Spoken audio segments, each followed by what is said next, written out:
Reliance Jio ఏది చేసినా సంచలనమే. Network దగ్గర నుంచి మొదలుకొని జియో ఫోన్లు, ల్యాప్టాప్స్ తీసుకొచ్చి హిస్టరీ క్రియేట్ చేసింది.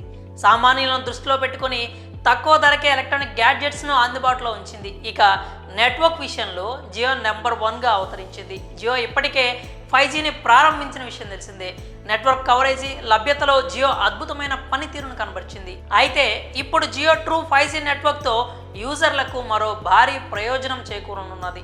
స్మార్ట్ ఫోన్ వాడేవారికి ఛార్జింగ్ కష్టాలకు చెక్ పెట్టేలా జియో 5G యూస్ఫుల్గా ఉండనున్నది. ఫైనాన్షియల్ ఇయర్ 2025 రెండవ త్రైమాసికంలో రిలయన్స్ జియో తన ట్రూ 5G నెట్వర్క్లో ప్రత్యేక అప్గ్రేడ్ను ప్రకటించింది. ఇది బ్యాటరీ లైఫ్ను పెంచుతుందని కంపెనీ తెలిపింది. రిలయన్స్ జియో యొక్క true 5G network smart phone battery జీవితాన్ని 40% వరకు మెరుగుపరుస్తుంది. భారతదేశంలో స్వతంత్రంగా అంటే SA ఆర్కిటెక్చర్ ద్వారా 5G సేవను అందించే ఏకైక టెలికాం ప్రొవైడర్ జియో. ఈ నెట్వర్క్ యొక్క గిగాబిట్ వేగం ఫోన్ యొక్క విద్యుత్ వినియోగాన్ని తగ్గిస్తుంది. ఇది బ్యాటరీ జీవితాన్ని 20 నుంచి 40% పెంచుతుంది. ఎయిర్టెల్ వంటి భారతదేశంలోని టెలికాం ప్రొవైడర్లు నాన్ స్టాండ్ లోన్ యాక్సెస్ విధానాన్ని అనుసరిస్తున్నాయి.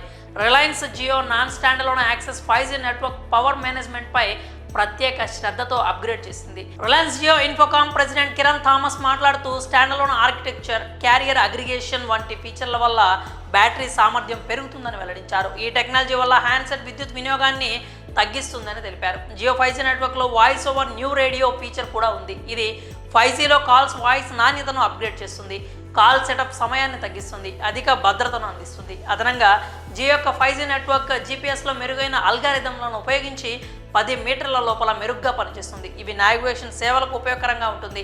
టైమ్ డివిజన్ డూప్లెక్స్ సాంకేతిక సహాయంతో జియో బహుళ స్పెక్ట్రమ్ బ్యాండ్లలో నెట్వర్క్ అందించగలదు. దీని కారణంగా రద్దీ ప్రాంతాల్లో కూడా నెట్వర్క్ నాణ్యవంతంగా ఉంటుంది. ఈ మార్పులతో స్మార్ట్ ఫోన్ బ్యాటరీ లైఫ్ మెరుగుపడుతుందని జియో కంపెనీ వెల్లడించింది.